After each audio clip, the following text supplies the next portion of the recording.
पास में आओ, दुपट्टा डालो सिर पे। धन्यवाद बहन जी को, पर्ची दीजिए। कब आए थे आप? 9 तारीख को आए थे और पर्ची नंबर 41 है। पर देख, ये भी देख लीजिए जूम करके कि इस पे दद्दा, दादी, पाती, पत्नी, दद्दी, काकी का नाम नहीं रहता है। जो प्रश्न करता होता है उसका नाम होता है। समस्या किसी की भी हो सकती है, जरूरी नहीं जिसकी समस्या हो उसकी पर्ची कटवाओ। इसमें और कोई डाटा नहीं लिखा जाता और किसी ने पूछा भी नहीं होगा। यदि किसी ने पूछा है तो हाथ उठा के बोलिए गुरुजी मैं इस बात से सहमत नहीं हूं, क्योंकि आपके चेले ने पूछा था या आपने ही मुझसे रात में पूछ लिया था और अब तुम बता रहे हो। क्योंकि यहां नहीं कहा जाता कि नहीं आज अभी पूछ लो, कल आ जाना, फिर परसों दरबार में मिल लेना। विश्वास हो गया?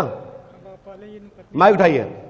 ये कह रहे हैं पहले मेरी पत्नी को विश्वास नहीं था, अब तो विश्वास हो गया। दीजिए, क्या कह रहे हो आप? पहले मेरी पत्नी जी को विश्वास नहीं होता था कि ये सब जो है जैसे निर्मल बाबा हैं चाहे आ हैं उस तरह के होंगे, लेकिन जब मैं यहाँ आया और लोगों का सुना और भगवान के प्रति हमारी आस्था रहती थी और हमारे माँ का बहुत है। तो बच्चा इन्हें चाहिए कि तुम्हें? रामायण गीता बचपन तो बच्चा इनको तो होगा नहीं, तो तुम तो यही चाहते तब जाने कि वो मेरा नाम बता दें या जो कह दें तुम काहे के ना नहीं आए। तो इसलिए मैंने कहा बच्चा इन्हें चाहिए या तुम्हें?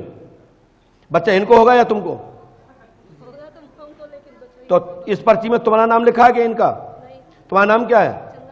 ये लिखा है ना? अभी पर्ची भी नहीं पढ़ी, पढ़ लेना।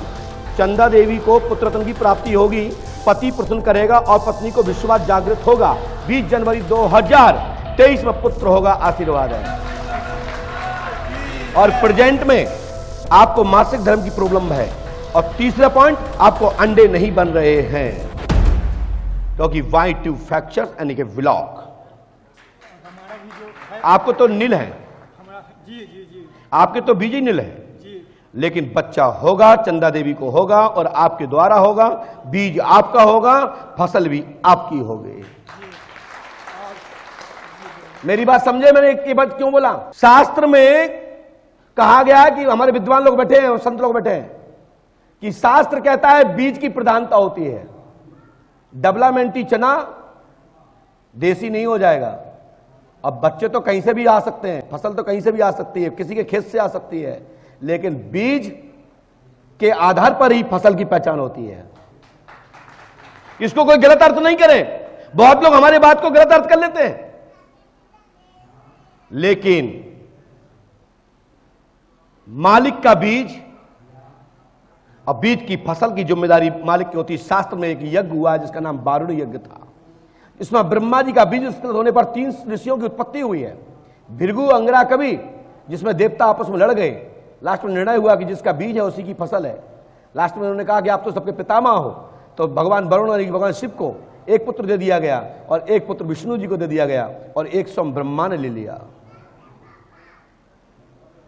तो ठीक है, फसल हमारी, हम आपको निःशुल्क दे दें, आपको सहयोग के लिए दे दें, तो ये पंडोकर धाम की पीठ की ओर से है। तो जो संतान प्राप्त हो रही है वो पंडोकर धाम की पीठ से प्राप्त हो रही है। जैसे राम जी महाराज सिंह ऋषि के महाराज के यज्ञ प्रभाव से संतान की उत्पत्ति हुई, जो मेरे प्रभु श्री राम है, उसी तरह मैं पंडोकर धाम की पीठ की ओर से कहता हूं कि आपको संतान की प्राप्ति होगी और आपके पति का ही वंश चलेगा, आशीर्वाद है।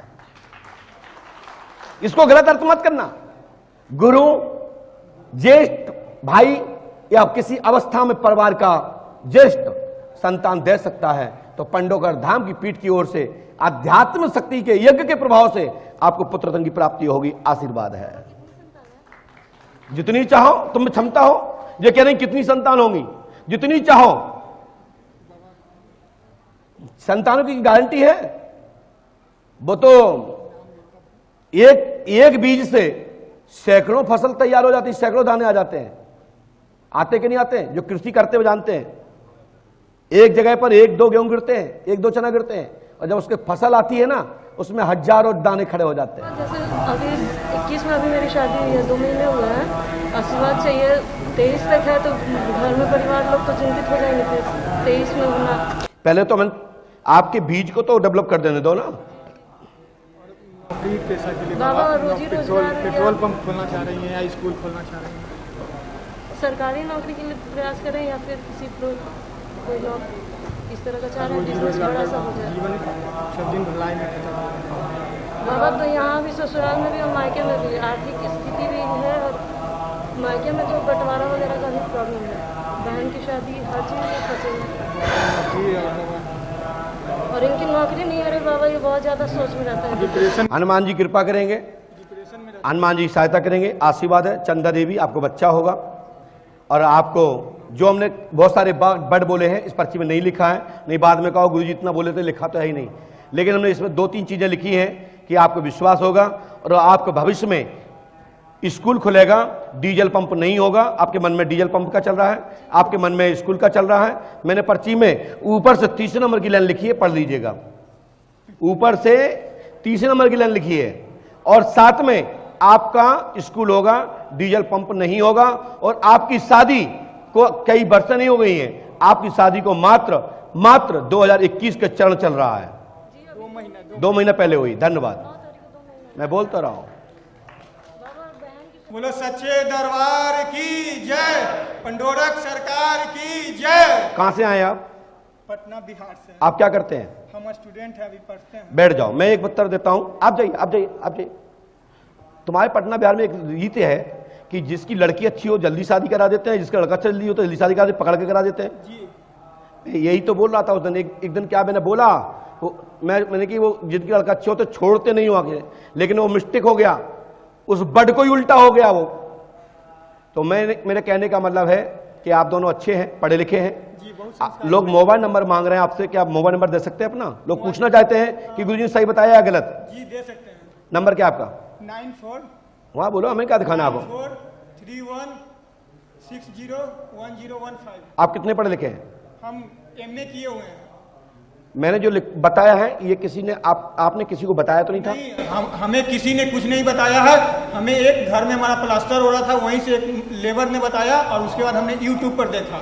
YouTube पर देखने के बाद विश्वास हो गया। भगवान के प्रति हमें शुरू से श्रद्धा एवं विश्वास रहती थी। बहुत भटकने के बाद यहाँ तक पहुंचे। ये पंडोरक सरकार का दरबार है, यहाँ इंटरव्यू बना के नहीं लिए जाते, फर्जी नहीं लिए जाते, यहाँ पर डंके की चोट पर कहलवाया जाता है। चोट पर बोल रहा हूँ, यहाँ ये जो बात है जो मैं बोलिए पंडोरक सरकार की